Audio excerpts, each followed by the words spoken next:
UFC Vegas 78 just recently wrapped up, and I'm going to recap the entire card.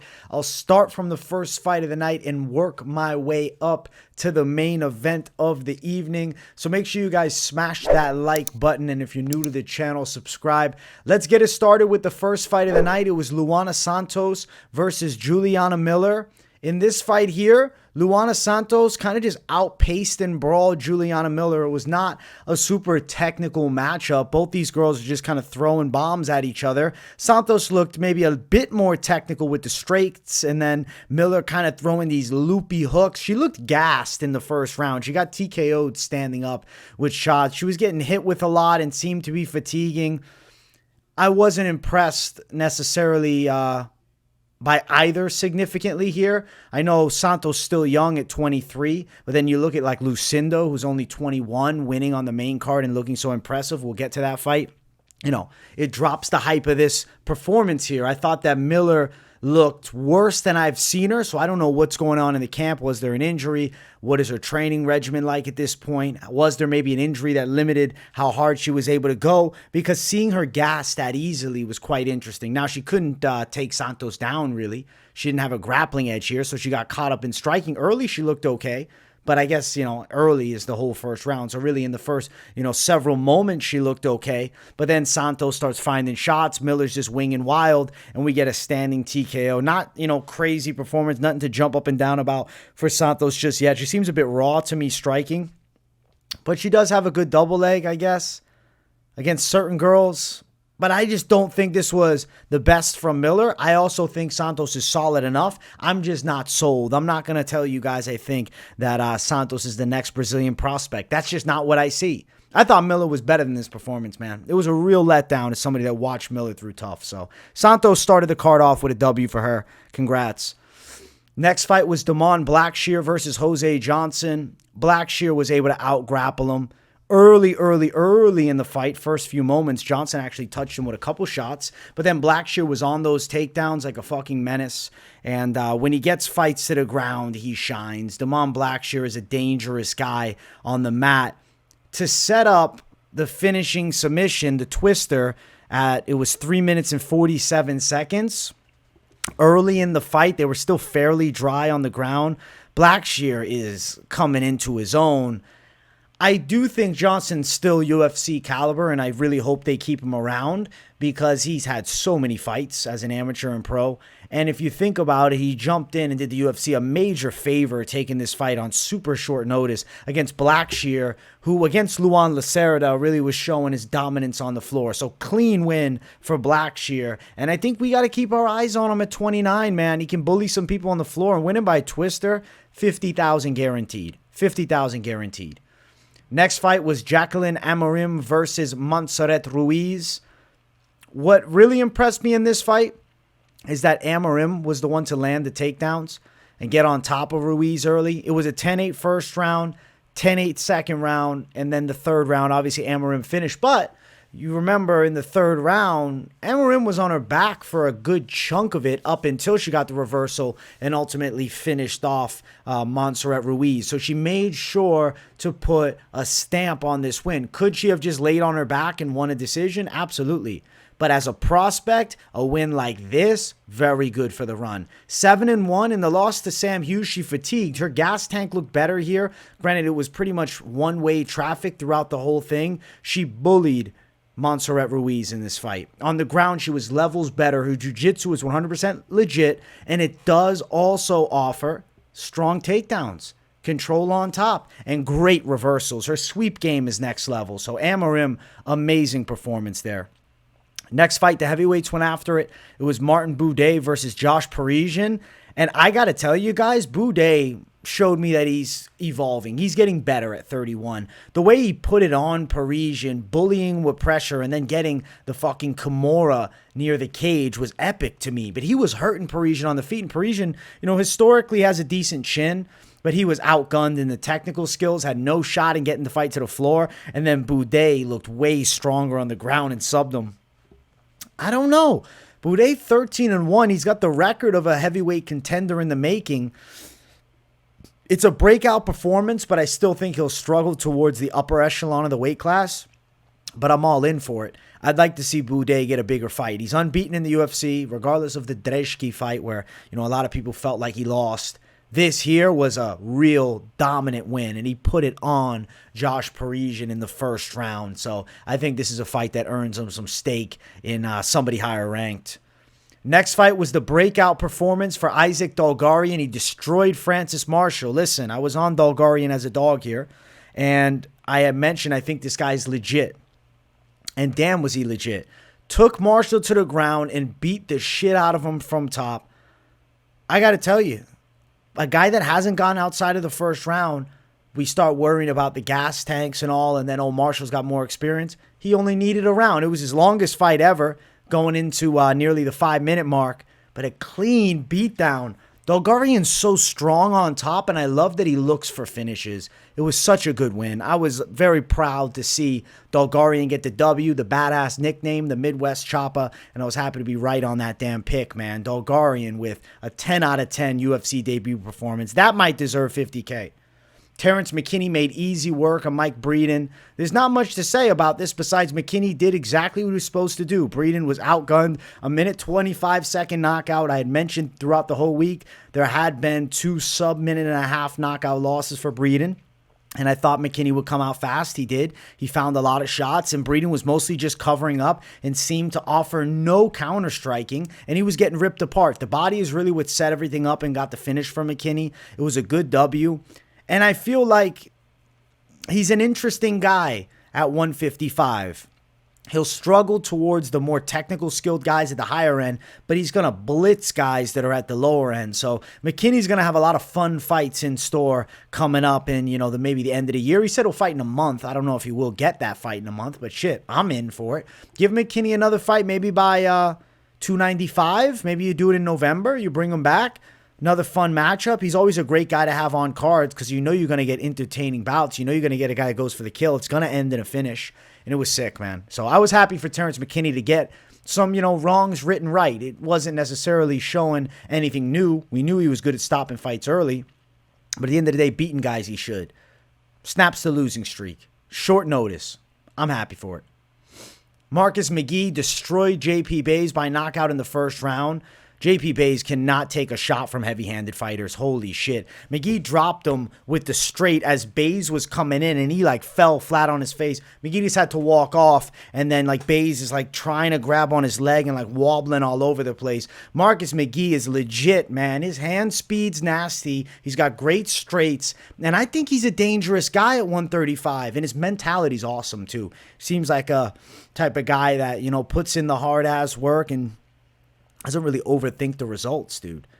It was an awesome win.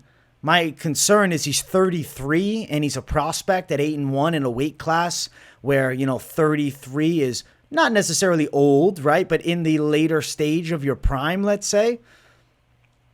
It's like run or never right now for Marcus McGhee. So I think they should consider really giving him a jump up the ranks and testing him at a high level at 33 years of age. If that's something, the UFC is interested in doing. Sure, you can keep him around the back end guys, but at 33, soon enough, he's going to have to take on a ranked type opponent. I'm not necessarily saying ranked next, no, but a good fighter, a guy who's not on a losing streak, a guy with some wins maybe. I would like to see that from Marcus McGhee next. Awesome performance. Very impressed. Happy for Marcus McGhee, man. I picked him on short notice when he fought in his UFC debut. And now the name. I see the face, but the name is totally escaping me of the opponent. I got to pull it up. Journey Newsome. Picked him in short notice there. And then for him to get another win here, even more impressive. Full camp. Marcus McGhee's a menace. Let's jump to the main card. If you guys haven't, make sure you smash that like button. And if you're new to the channel, subscribe. It was Josh Fremd versus Jamie Pickett. And it was a pressure grappling attack from Josh that gave him the win on the judges' scorecards. There was nothing overly exciting about this fight, but Fremd knows how to win a decision against a guy that gives up a lot of real estate in Jamie Pickett. Doesn't have the technical chops just yet to lock up the subs, but some really good attempts. I like what I saw from Fremd. Clean win for sure. 29 years of age, middleweight. I don't know about contendership. I'm going to say no. I don't think I see that necessarily, but he is proving his worth in the UFC, beating Jamie Pickett, who has wins in the octagon. So I'm impressed with Fremd because of that. Pickett, underwhelming. The third round, he made a huge mistake and like fell to his back, and Fremd got on top of him, and he pretty much sold the fight after that, man. It's just, I don't know. DC was saying he thought Pickett looked better than before. I disagree. I think Pickett's had much better performances than this. I think at 34 and almost 35, he's 2 weeks out from 35. At this weight class, it shouldn't be, career over. But I don't know if the UFC is keeping Jamie Pickett around, man. Takes a fair amount of L's as of recent. Josh Fremd put it on him, and it was like an underwhelming fight. So, I don't know. Fremd, though, getting some momentum now. Next fight on the card is AJ Dobson versus Tafon Nchukwi, and AJ Dobson outstruck the kickboxer here. Tafon Nchukwi's hand speed was crazy slow, and then Dobson secured takedowns at the right moments to win the fight. Nchukwi was outgunned from range, and this is a guy that fought up a weight class and had good performances against, decent opposition. Yeah, he was badly knocked out in the last one against Carlos Ulberg. But damn, bro, Dobson really got him clean. Mixing in the wrestling was a beautiful, thing to mix in, the thing to change. It was great. I think that AJ Dobson at 31, I've always felt like he's okay. He looked better than I thought. Dude, it's just like both these guys are in spots where I just don't see them ever able to work their way to the higher end of the weight class. I like AJ Dobson. I think he's got some potential. And obviously, I like Nchukwi. I think he's heavy-handed, but he can't find the shots, dude. He didn't make weight either. That was a big fumble on his part. He could be looking at walking papers. I think that Nchukwi's in a red flag spot, missing weight and on a 3-fight losing streak and not a great fight. AJ Dobson with a good win. Congrats to him, though. Next fight on the card is Iasmin Lucindo versus Polyana Viana. Lucindo tapped her out. It was a quick tap by Viana with the arm triangle, but there was a couple moments early for her. Lucindo starts taking over. Talk about a 21-year-old that is so fucking poised in the cage. I think Lucindo's potential is off the fucking charts, dude. 21, good striking, hits hard, strong on the floor, has a good jiu-jitsu base and grappling overall, locks up subs, can get the finish. Yeah, round of applause for Lucindo, man. She looked nasty against Polyana Viana, and that arm triangle was dope. Viana is a girl that, finishes fights, so normally, takes L's by decision. Lucindo did what Tabitha Ritchie couldn't do. Tabitha Ritchie went the distance with Viana. Lucindo finished her off. I'm telling you guys, Lucindo's the real prospect to watch, man. She's a real prospect to watch. Featured bout, Khalil Rountree, Chris Daukaus. As expected, Khalil Rountree's power was way too much for Daukaus, and he knocks him out in the first round. That is 4 straight first-round knockout losses for Chris Daukaus. That could be career done. Do we keep him around after losing 4 in a row? I mean, I guess it's a near-ranked guy in Khalil. I guess you have to. But he's in a horrible spot. At one point, it was thought of that Chris Daukaus was a future heavyweight contender. And now he's on a 4-fight knockout losing streak. He cannot deal with heavy-handed fighters, dude. His boxing is pretty decent, but he fights way better against wrestlers. I would say if you're going to keep Chris Daukaus around, maybe give him either Tanner Bozier, who's coming off a win, or even you give him Aleska Kamur, who fought Bozier and lost. I think that's what Daukaus needs, because giving him a ranked guy down a weight class seemed like a horrible idea. This was, I don't want to say the worst ever from Daukaus, because he's been knocked out faster than this. He touched Rountree a bit. But, dude, he just gets cracked every time by these dudes with heavy hands. And that's 4 down in a row. Damn, knockout losses ain't good for your health, man. And the chin, every time you get knocked out, maybe gets worse. Maybe. That's a conspiracy theory, but it might be a little, MMA bro science. But come on now, 4 KO losses in a row. And if you give him a heavy-handed guy again, you give him Carlos Ulberg. Let's do that. Let's give him 5 down in a row by knockout. Let's give him Ulberg. Let's just fucking throw him to the Lions. I don't think they'll do that, but yeah, maybe he's got to bulk back up to heavyweight. This was a horrible matchup, and he got killed. Rountree, absolutely dope performance. His stock is continuing to rise with this knockout, especially after a competitive and somewhat controversial decision over Jacoby. To go out there and get a knockout win like this, I think very good for him. So congrats to Khalil Rountree. I was super impressed by the heavy hands. Did get hit a bit, but wore the shots really well and defended, I think 1 or 2 takedown attempts from Daukaus. He did try to shoot at least once, and Rountree easily brushed him off. So great performance by Khalil. Ultimate Fighter finalist, man. He's finding his flow, coming into his own. Co-main event, Cub Swanson versus Hakeem Dawodu. This fight is the fight I was waiting to talk about since the start of the video. I had Hakeem Dawodu winning the fight 2-1. I thought he got the first and second round and then maybe lost the third, but you could argue that he could have won the third. It's just Swanson with the grappling control and getting his back is kind of why I scored the third round for Cub Swanson. So now you look at the first 2 rounds. In the early stages of the first round, Swanson hit Dawodu a bit with some clean strikes. There was more volume, though, from the Dawodu side, so I thought he edged around by a bit. Second round was clear Dawodu. It's one of those unfortunate fights where, like, immediately after, of course, we're all screaming robbery. But maybe you go back and really sit in. I haven't gone back and rewatched it, but I'm playing it out in my mind. And I am remembering thinking after the first round on the live stream, it was a competitive, like, probably 80% of the people in the chat were like, yeah, I thought that Dawodu got that round. But there were people that thought Swanson won. And I remember clean head strikes landed from Swanson early in the first round. Those clean head strikes could have been the swaying, moments. But the blood coming down from Swanson's face at the end of it, I thought would have favored Dawodu. Second round, definitely Dawodu. Third round, probably Swanson. At the end of the day, Dawodu loses a unanimous decision. I thought it would end up being a split. My personal take, I would have been rather pleased with a Dawodu win by split decision. One of the judges gave it to Swanson. But no, all 3 give it to Swanson. At 39, he gets a win. He, after the fight, felt like he didn't win it. But you don't want to take a fighter's opinion directly after a fight if they won or lost. Like he said, he's critical of himself, but also you're taking shots to the head. And, you're not scoring the fight as you're in there fighting. You're just doing your best to try and win. So nothing taken away from Cub Swanson. He's a legend of the sport. Dawodu goes out there, and I guess, honestly, like, he didn't lay an egg, though. It was a good fight, but this was like a must-win fight for the prospect Dawodu. Even though we might say it's a controversial loss, it's still going to loss on the column. He's still going to be sent back from this fight, and Swanson with, a somewhat controversial, or I'll say controversial win here, really. Somewhat controversial, at least. He's going to stay towards the higher echelon of featherweight. And I wonder if he's sticking around. I think he's going to look for that 30, man. 39 years of age. Let's see if he can get 30 wins as a pro. Even in loss, I'm taking positives away from it because Cub Swanson's hands look really fast. And he's still a dangerous guy. Dawodu, it's like, I don't want to say there's like a second of lapse, dude. He freezes for a second. He gets caught in these combinations a little bit. Still thought that he could have won. The leg kicks were, a major factor for him. But hey, Cub Swanson gets it with the late takedown.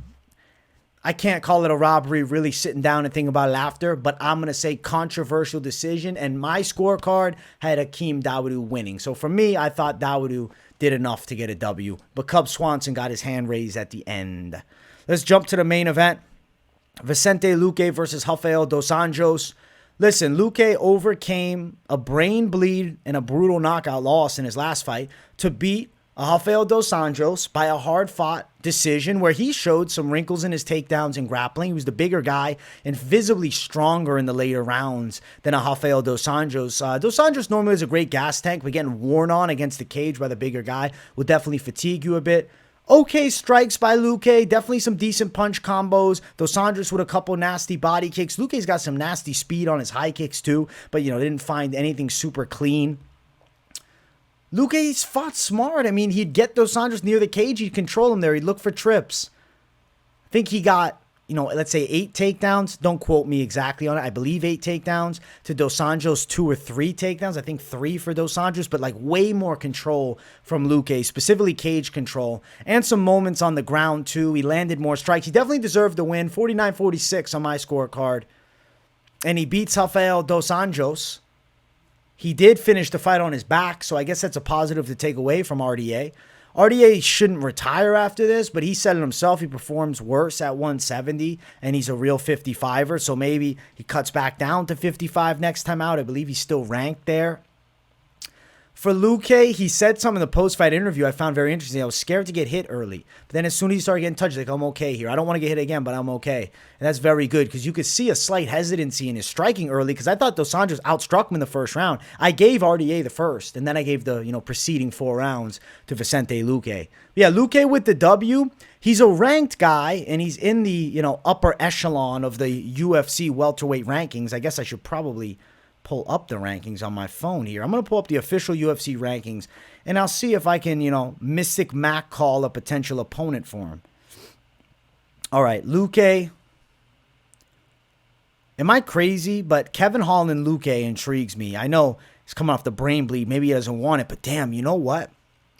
The UFC might end up doing a Madalena Luque type main event as opposed to booking Madalena versus Sean Brady. Because he's probably not going to get fights up the ranks.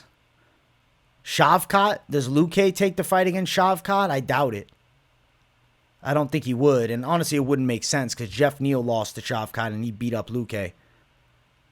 You could see him potentially get the Neil Magny and Ian Gary winner. But I don't know why. That Jack Della Maddalena Vicente Luque fight calls my name. If his brain's good to rock, next fight you give him a striker. I know it's scary. He's taking a brain injury. Then it's like, all right, let's give him a fucking heavy-handed savage. But Luque has a lot of tools. And I think him and Maddalena would be a cool 5-round main event. Normally, Luque's in violent wars. This fight here against a very calculated guy like Dos Anjos, he fought very calculated, which I liked, actually. I'll take that as a positive. I like Luque Maddalena. That's what I want to see, man. I'd be down as fuck for that. Guys, I hope you enjoyed the video. Make sure you smash that like button. And if you're new to the channel, subscribe with the post notifications turned on so you don't miss a video because I got content coming every day. Make sure you have it on all, not just personalized, so it really gives you all my notifications. Much love. Content dropping every day of the week, so keep your eyes peeled. Let me know what you thought of the card in the comments below. But I'm not done yet, guys. I'm not done yet. And I almost forgot, but I'm not done just yet. Listen, this is a long day of fucking streaming. It's got me almost skipping to the end. No, we got one more segment. We got to talk about the record. My record was 10-3 for this card. It was amazing. If we would have got the Dawodu fight, 11-2. What do I end up fumbling on? And this pisses me off. Calling Nchukwi a lock. I don't know what fumble I'm having. I'm taking it back, and I'm saying, damn. Don't go for the guy with the 6-3 record, even if you think he's got the fucking tools to win on paper, especially if he, drops a weight. Now, granted, post-weigh-in lock, I called it Terrance McKinney, but the line was a lot shittier than the Nchukwi one, which kind of sold me on the Nchukwi side. It is what it is. I ain't making no excuses. I'll take it on the chin. You guys can fucking rip me apart for that one. But 10-3 and hitting on some good dogs. Let's go over each fight. So I did start with a loss. I had the underdog Juliana Miller, but Luana Santos beat her. I had Blachshear over Johnson. Hit that shit money. Amorim over Ruiz. Hit that shit.